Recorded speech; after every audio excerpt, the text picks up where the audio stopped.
Hey everyone, we're back with the Great Ace Attorney. Last time we had Mr. Sholmes's logic and reasoning rondo of a after school special or something like that. That's what it's called, right? With the character who I swear they're straight out of JoJo's. You can't even get mad at me for saying is that a JoJo's reference this time. That is a JoJo's character. Well, Mr. Magnus McGilded. Right. McGilded left a letter on a music disc. None of them expected to hear in these circumstances.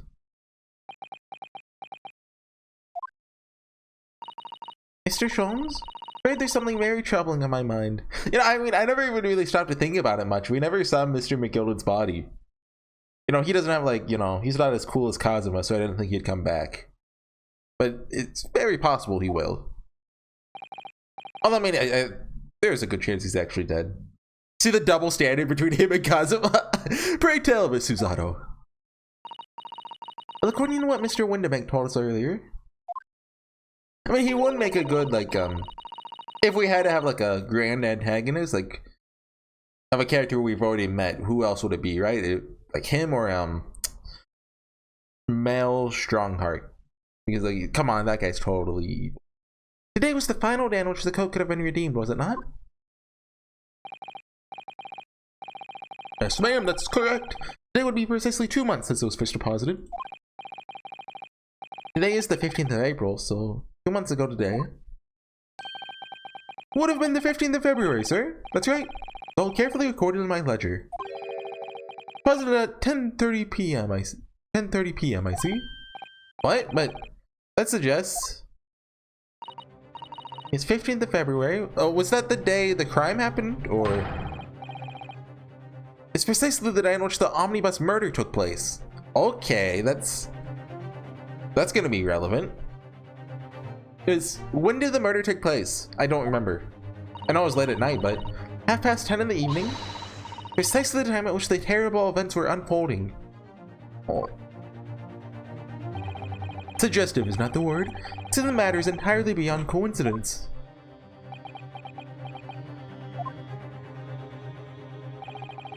You are, of course, at liberty to make whatever outlandish deductions you choose. However... What? I must insist you hand over the music box disc now. You can't... Windabank! Get your gun! It would be a terrible shame for you to return to your native land in a box. What do I do? Shoot me! You won't! You won't do it! You won't shoot me! There's some things a man must protect at all costs. Not his life, no. The music disc. This may well be one of those things. I really hope this gives me a bad ending. Thinking it may not. Yeah! Mr. Windabank! This is my shop. Can't allow any harm to come to my customers. If that were to happen, don't put it at your head. Don't put it. I should have to take my own life.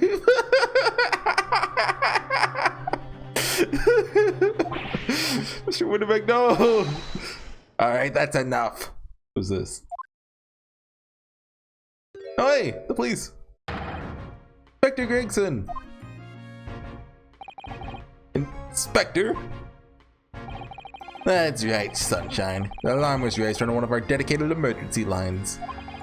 So we got here as fast as we could. Now what's all this about, eh? Every time I see Windabank, I can't get this scene out of my head of Disco Elysium where he puts the gun in his mouth. That is... Oh, praise be, you're here at last. I was moments away from forfeiting my own life in my very own establishment. Such a stupid joke, I love it. Let's see if you have the upper hand.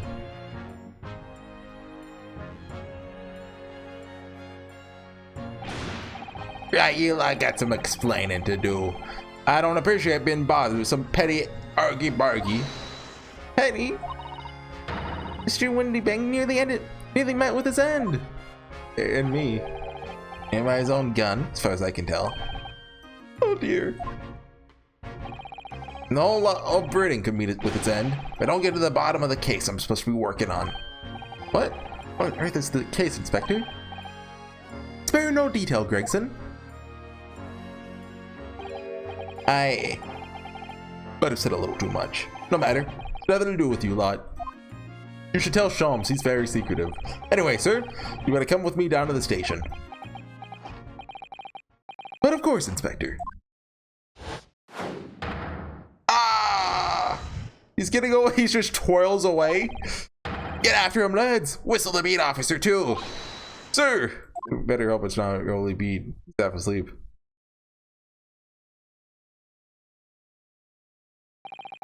There's been a spate of thieves at pawn shops around here recently. So we fitted emergency buttons underneath the counters for brokers to let us know when there's trouble. Oh, Inspector, I was very worried there for a while. Very worried indeed. Now then, Mr. Permanently in mourning.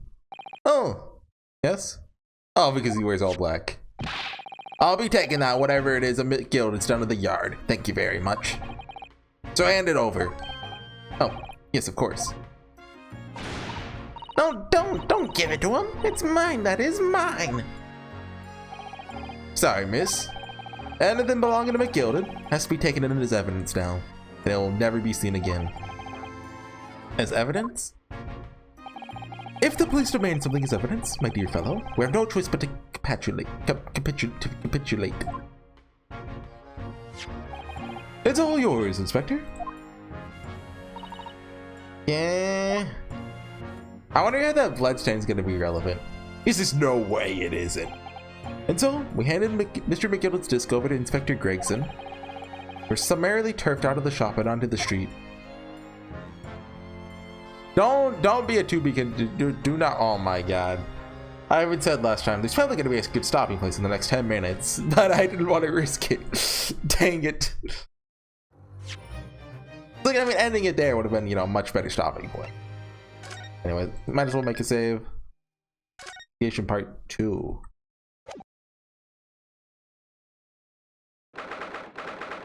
15th of April, Baker Street. Okay, no time skip. See? That's why I hate grown-ups. All they do is feed you a pack of lies and take stuff from you. Oh really, Miss Lestrade? Tell me, is that overcoat keeping you warm? What? Oh my, surely you were given that? Yeah, the D let me keep it, after I looked daggers at him for long enough.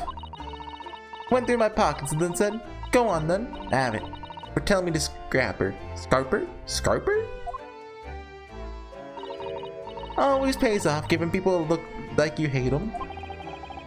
Can't help feeling that it's going to get you into serious trouble one day.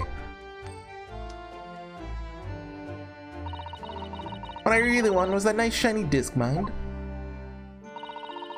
The music box disc? She's actually just like a bird.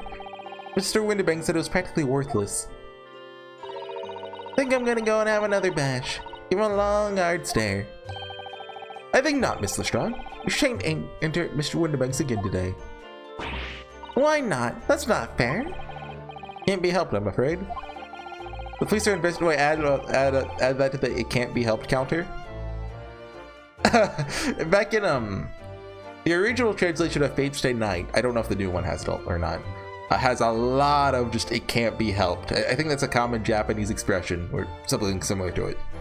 Police are investigating the scene now, taking a statement from Mr. Winterbank. That disc's mine. I had the ticket for this coat, and it was in the coat's pocket. It should be something else and all. That's what that rotting cove said, ain't it? Yes, he did mention something about another article, didn't he? Well then, that's mine too, whatever it is. He's really pushing your luck. Miss Lestrade, I think it's time to admit defeat. You've had your haul for the day. Yeah, it's all your fault, Sholmes. So what are your plans now? Will you dine with us this evening? Eh? Iris would be delighted to cook, I'm sure. I might entertain you with a modest violin recital. Better be better than the viola recital. No, Tom. Oh. Why would I come around to your place, eh? Have you lost your head or something?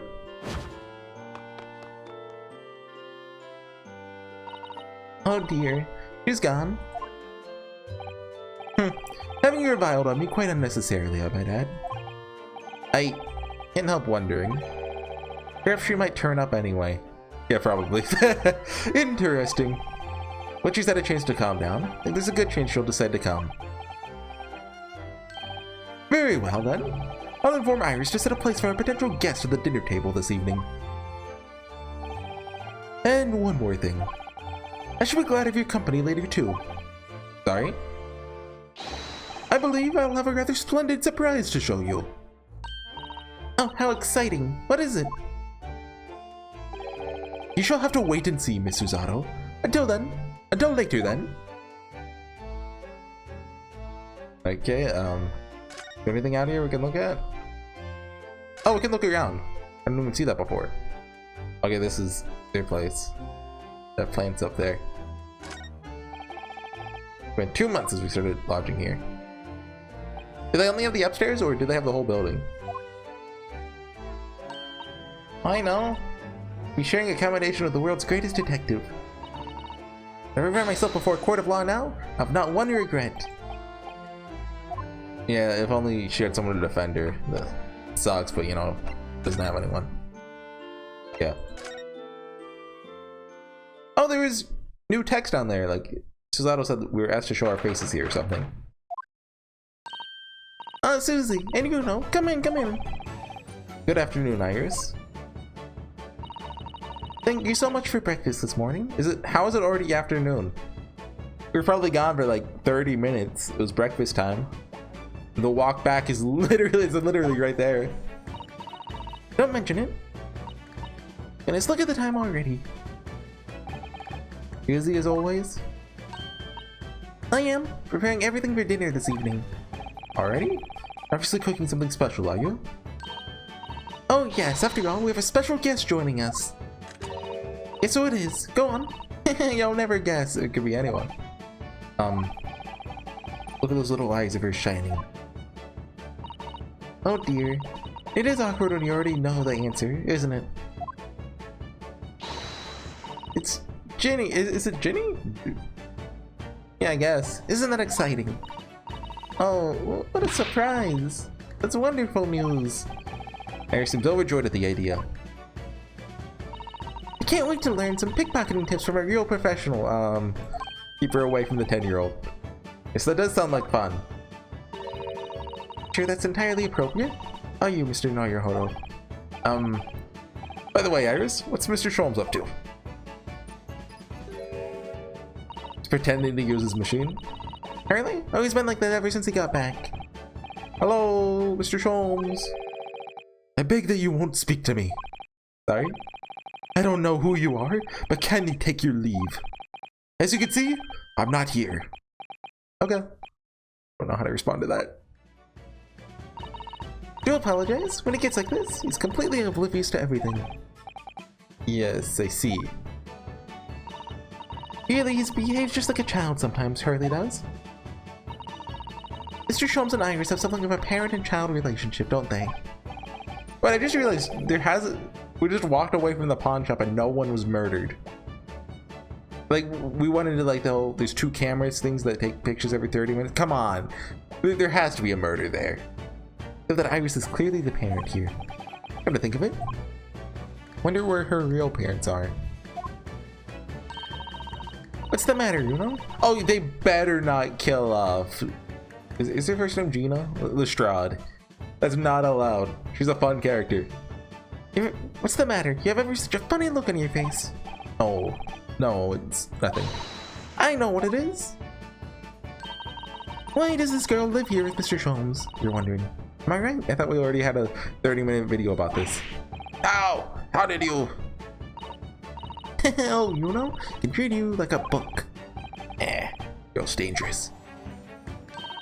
Don't worry, you can ask me anything. I won't mind. Okay, first, Ginny. So by Ginny, you mean Miss Lestrade? Yeah. Who also stole my experimentals? Yeah. After that trial, I invited her back and we had dinner together. Now we're the best of friends. What a lovely tale. If Mom made her out of the street, she runs away as fast as she can. He's terrified her. Chase after her down the back alleys. Interesting idea, friendship. And I literally have the latest color smoke grenade I've developed. Why would you do that? There are so many beautiful colors in the world. Shooting wants me to make a whole rainbow. Suppose this means also let Mr. Lestrade keep the smoke grenade launcher, have you? Yes, that's right. Get bored of it anyway. Hurley always reacts the same way when I shoot him with it now. poor Hurley. Can't wait for Ginny to arrive. It's been too long since she last came over. So she is so going to get killed. So if she does actually come. Living with Sholmes. You've been wondering why it is that I live here with Hurley, haven't you? Well, it has crossed my mind. That, and where are your real parents? My mommy and daddy aren't with me anymore. You want to talk more about your dad?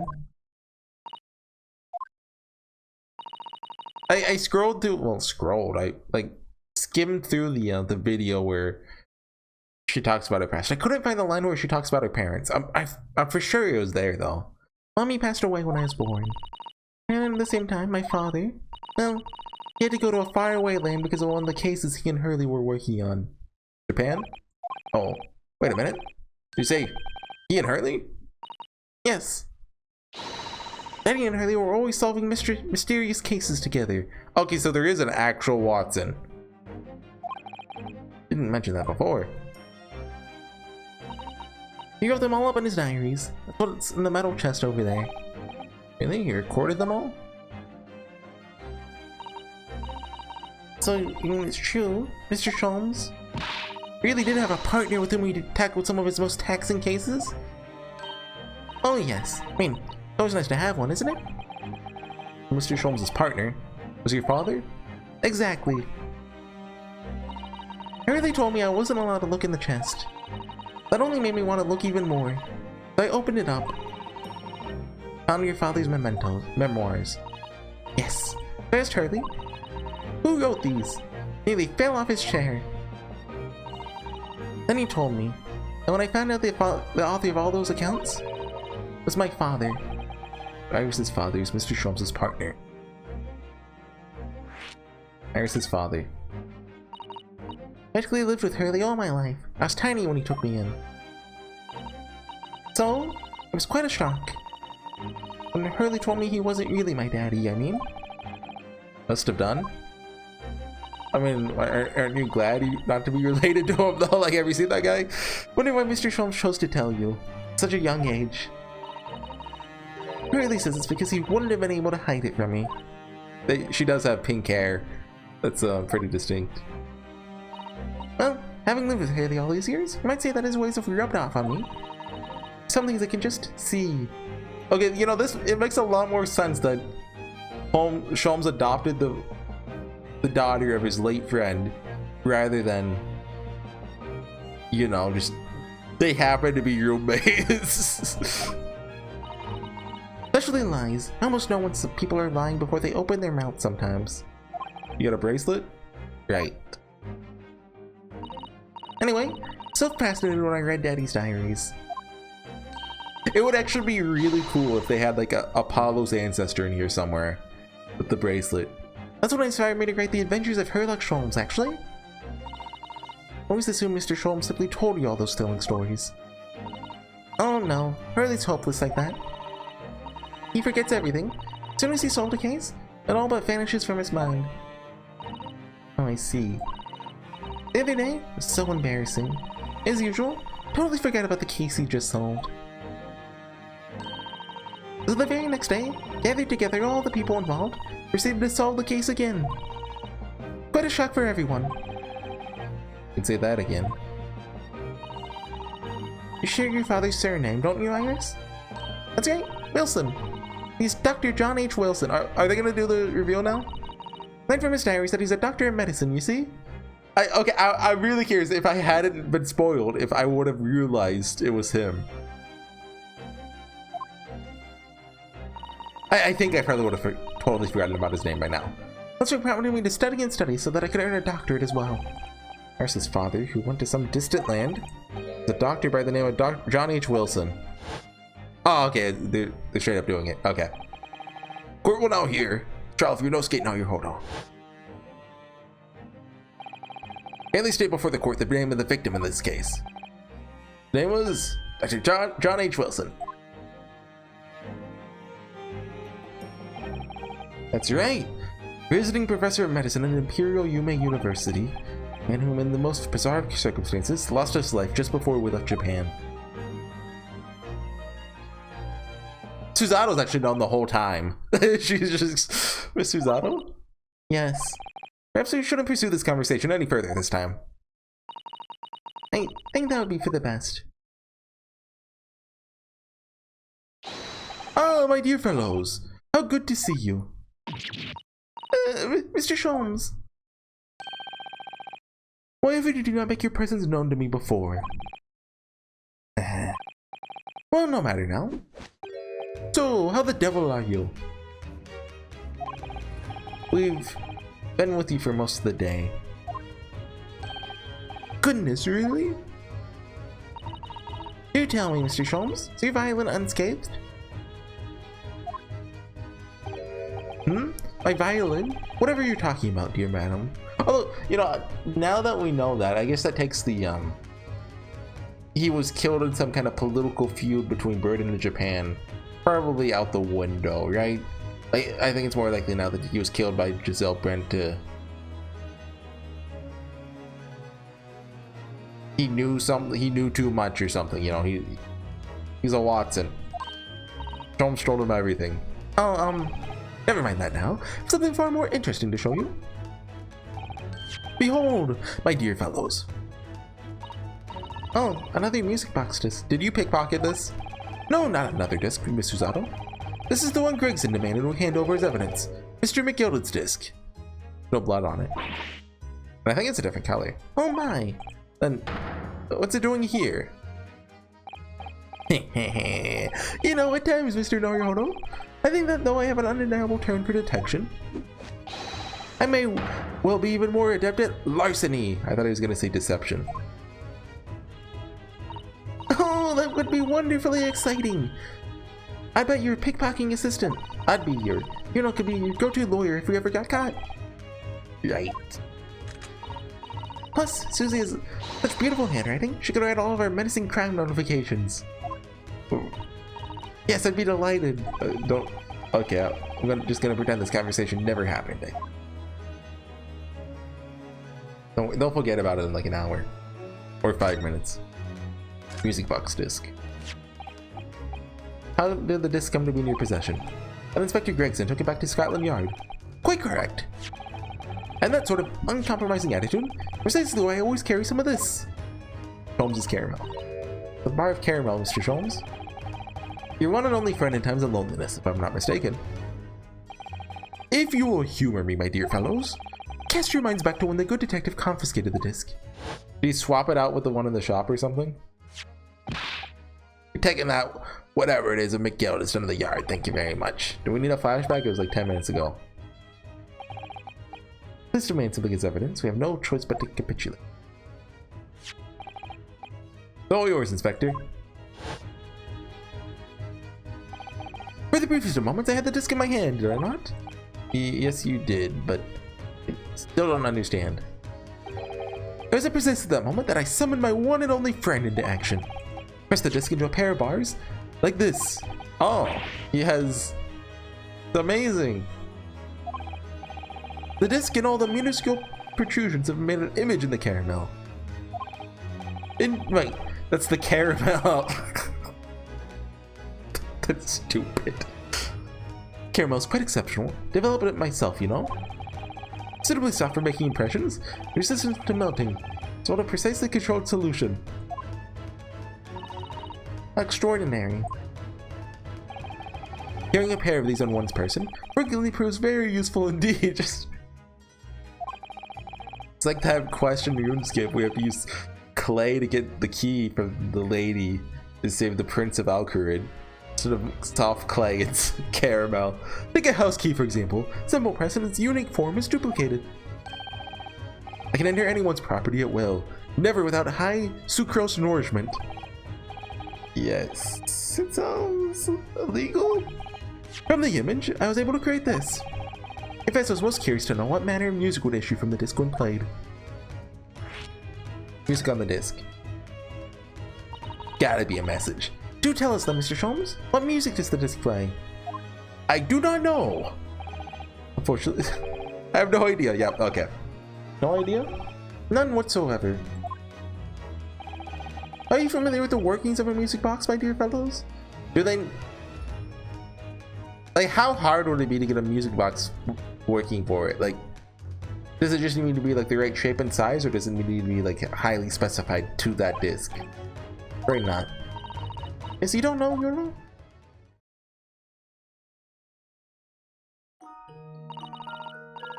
So do the protrusions and the...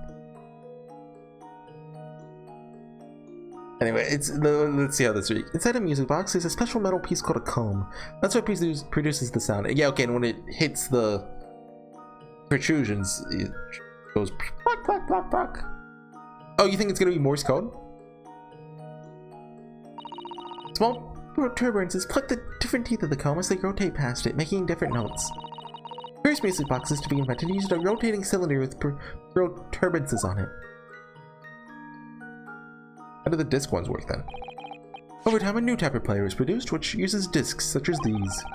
With the development, popularity of music boxes spread far and wide, all around the globe. Why exactly? Because the discs are easy to produce, be interchanged to facilitate the playing of different tunes. There are a great many firms in Europe now manufacturing music boxes as a result. It is wonderful to be able to enjoy music, even when no performer is present. Just get an iPhone, you stupid idiots. Put all the music on it. Or, you know, maybe they can't afford that. Get an iPod Nano. The very success of the invention, that means we're now presented with an insurmountable problem. Oh, maybe they didn't have iPods back then. Get a Walkman. How far can I take this joke? What do you mean? As you may imagine, the construction of one firm's music box does not match that of another. We have no way of knowing which music box this particular disc was designed to be played. No resolution to this problem, I'm afraid. Quite intractable. Ah, I see. So that's why we break into McGilded's house and find it. Naturally, I tested the disc in those few music boxes I have at my disposal. As you can hear, no avail. The results were equally unsatisfactory in this one. So, presently engaged in acquiring an example of all the music boxes ever made in Europe. Every single one! I love this, man. That's early for you. Always taking things too far. But, my dear girl, an unsolved riddle is quite repugnant to my constitution. Surely all the different types in Europe will amount to a huge volume of music boxes, won't it? Yes, that is certainly true. The worst case? She'll just have to ask you to vacate the attic room. What? Okay, sure. That's fair. Magnus McGilded. Not that I'm expected to hear again so soon. It's only been 2 months since the Grizzly case. Grizzly? He's Grizzly as in the bear, as the... Mr. McGilded perished within hours of the trial's conclusion. But like the body was probably like charred beyond, you know, being able to tell. They can just get any short guy. Was it the curse of the Reaper? No one knows. Still now. Omnibus was reduced to a pile of ash. Not a shred of evidence remained. With the man's death, the truth about the murder in which he was so intimately involved was buried. Wait, so there didn't even necessarily need to be a body in there. They heard someone, but that could be a music box. Well, it'd have to be a gramophone, actually. We successfully established Mr. McGilded's innocence in the trial. The newspapers are still claiming that it remains an unsolved case. Murder of the brickmaker, Mr. Thrice-Fired Mason.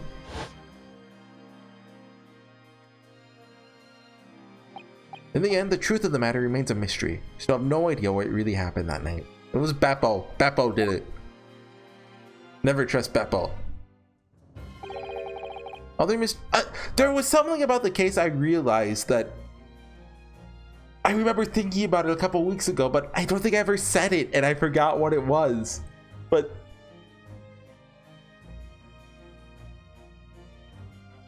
right, it's Babel's testimony, right? Because remember, he's the one who saw someone standing over someone with the ice pick grip, right? But he never fell, so why did he see that? He's like, you know, the whole Mason thing, that was faked. There's also the thing with, you know, the money, the pence. Could there have been someone else? Like, I still don't know if it was the Great Judgment or not. Because there's no way it's just as simple as McGilded stabbed Mason. It would appear the case is not yet solved. Do you think McGilded was getting Mason to help him break into the Crystal Tower vault? Like, where all the money is? But, you know, Sholmes leaked to the whole world. Time to get started. I started things ready for dinner, I think, because he's like the best brick maker in all of London. He could have like made a special brick destroyer device. Jenny will be here before long. Thank you, Iris. But you must let me help you then. Of course, Susie. There's plenty to do. I think I should investigate the condition of my faithful performing partner. Now then, where did I leave it? To be a lesson to you, Mr. Sholmes, never leave anything too precious with the pawnbroker. Yes, you may be right. Oh, that reminds me, something Mr. Windibank said before. So that he had a manuscript of Iris's in pawn, didn't he? Never said it was Iris's. No, are they actually doing that? Did he? Yes, he definitely mentioned it. Mr. Sholmes' latest tale of otherworldly mystery lies dormant in my storeroom, or his words, I believe. Sholmes wrote it himself. So you heard about that, did you? Expect you were as incensed as I was. Oh yes, the idea of such a wonderful story languishing in Mr. Windibank's storeroom, gathering dust. My dear madam, I'm quite sure I told you already. Pawnbroker's storeroom is the safest place for it, more secure than a bank's vault. What about your Stradivarius, Hurley? Is that safe and secure? Well, there may be the occasional mix-up. By a certain impetuous someone not too far from me now. Do you have any idea how long it took me to write that Baskerville story, Hurley? Okay, no, okay, it actually is just hers. Oh, it sounds so exciting. The Hound of the Baskervilles. I'd love to read it. Do I need to go read it?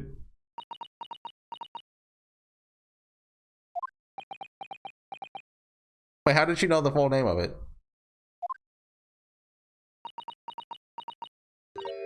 Ah.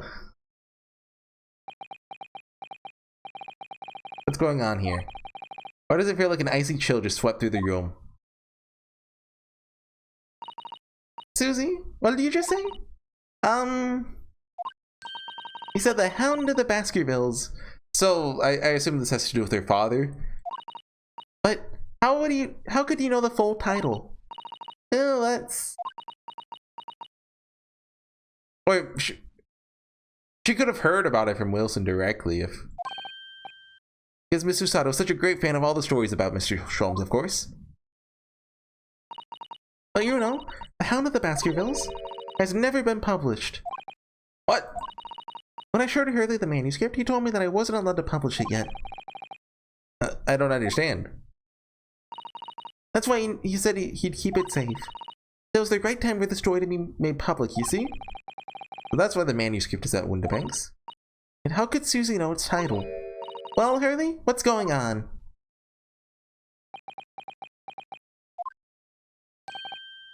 Ah. What is it, Mr. Sholmes? I have to go do something over there, out the window. It would appear our guest has arrived. Oh, she actually just... Oh. You're not dead. It's the should. This was a bad idea. Knew I weren't welcome. I'm going. Okay, bye. No, wait, Mr. Strud.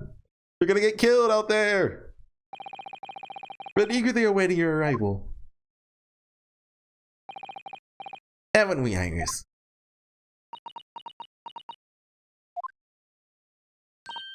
Oh yes, just wait there, Jimmy. We'll have everything ready in a jiffy. Come along, Susie.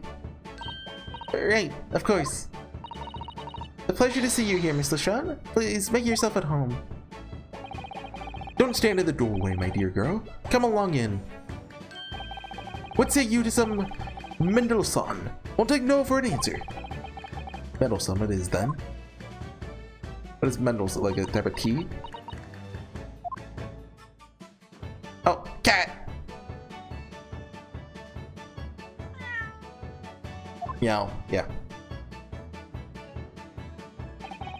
That evening, Iris prepared us all a meal that was even more delicious than usual. Mr. Sholmes' violin performance was in no way meddlesome. Gina, so we all came to call her, taught us all how to steal things from one another without being noticed. That is a Chekhov's gun waiting to be fired. Everyone thoroughly enjoyed themselves well into the night. Okay, I guess I'll call it there. Next time, I assume we're gonna go into the thing with Susato, knowing about the book. That's got to be related to her dad and Wilson, in some capacity. Ooh. You know, it is weird. Are we just not going back to Japan in this game? Like, you know, from case one, everyone had to have thought, you know, Mikotoba's evil, or, you know, he's up to something. You know, he gave me vibes similar to a character from another first case. I don't want to say which game it is, but you know, he just hasn't reappeared yet. I do assume we go back to Japan in the second game, but it does feel weird to set him up, you know, that far in advance. Anyways, see you guys next time. Bye.